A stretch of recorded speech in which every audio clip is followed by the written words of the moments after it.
Hey Cultivator, welcome back to my channel. In today's video, I'm going to be talking to a very targeted audience, which are women who find themselves pregnant and in between jobs right now. We can't always control the timing of our lives, and we can't control how quickly our bellies are growing. However, what we can control is the way that we present ourselves, the way that we show up, what we decide to disclose, when we decide to disclose it, and so forth.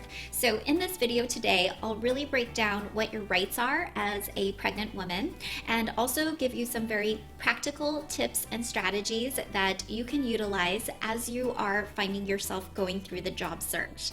Now, before we dive in, I also just want to share that this past year, I have actually helped 5 pregnant women land their dream job opportunities, and 3 of the 5 were actually already in their 3rd trimester. So I share this with you because I know a lot of you might feel worried or anxious that the obvious is really hard to conceal, and you therefore might feel a little less marketable than non-pregnant job seekers. However, I truly and strongly believe that you have to find the right employer for you, and you should never change who you are. You should never change your values just to try to mold yourself into the right opportunity in that moment.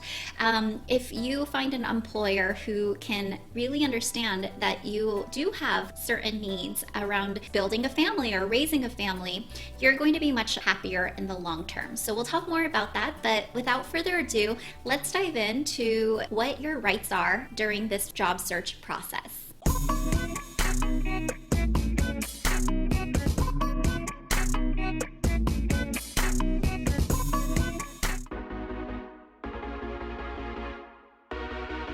So one thing to really note is that being pregnant really has nothing to do with whether or not you're qualified or capable of doing the job. And so for this reason, there's actually something called the Pregnancy Discrimination Act, which basically says employers are prohibited from discriminating based on pregnancy, childbirth, or related medical conditions. Due to this act, what I would recommend for you is to just go through the job search process as you normally would, whether or not you were pregnant, and really focus on the value that you can offer to the employer.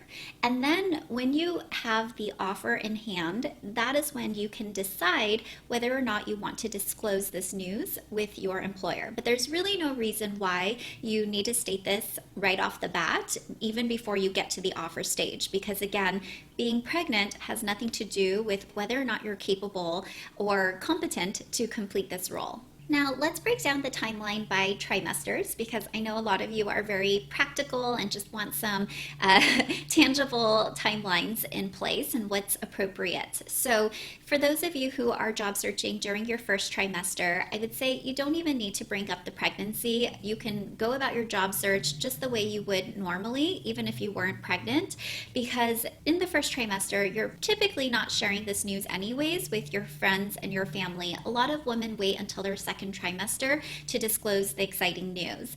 But if you are job searching in your 1st trimester, you get hired, you get onboarded, you're going to be demonstrating on the job what a great asset you are. You're going to be delivering tons of value. You're going to be building that trust and that relationship with your manager.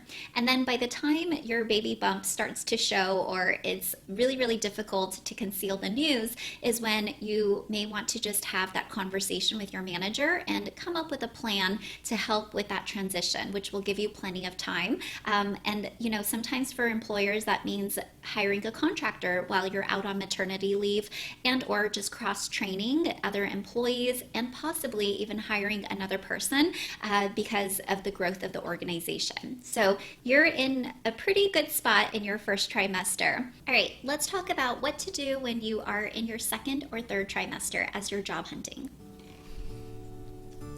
Because I, for one, know how difficult it can be to conceal the little elephant or peanut in the room. I'm currently, by the way, entering my 3rd trimester, and there would be no way to hide this in an interview suit. So if it's very obvious and apparent that you're pregnant like me, what I would recommend is to only bring it up during the interviews if you know that it interferes with the job. So for example, if I were going for a consulting job and I knew that part of it required 75% travel.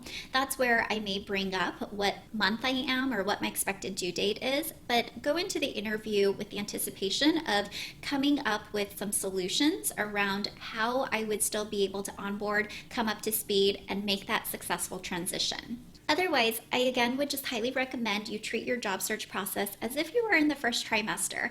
Focus again on what value you bring to the table, what you can do, why you're qualified for the role and job, and then when you get the offer, negotiate the offer package, set up the start date, and in that conversation is when you can share what your needs are given how many months along you are. But again, the Pregnancy Discrimination Act will protect you from being disqualified on the basis that you revealed that you are pregnant.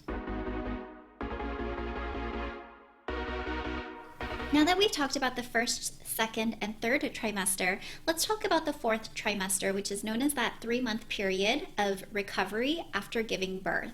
So what is important to recognize is as a new employee, you are not typically covered by the Family Medical Leave Act, also known as the FMLA. The eligibility for the Family Medical Leave Act kicks in after 12 months of employment for the same employer.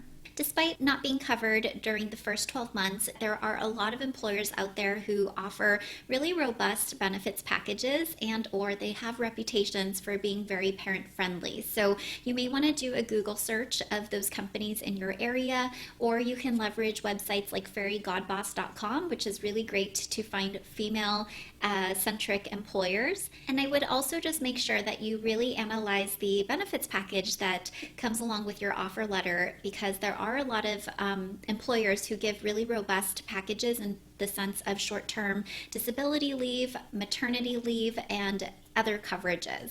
Bottom line is you want to make sure that as you're starting your job search, you're really narrowing in on those companies that have values that are aligned with yours.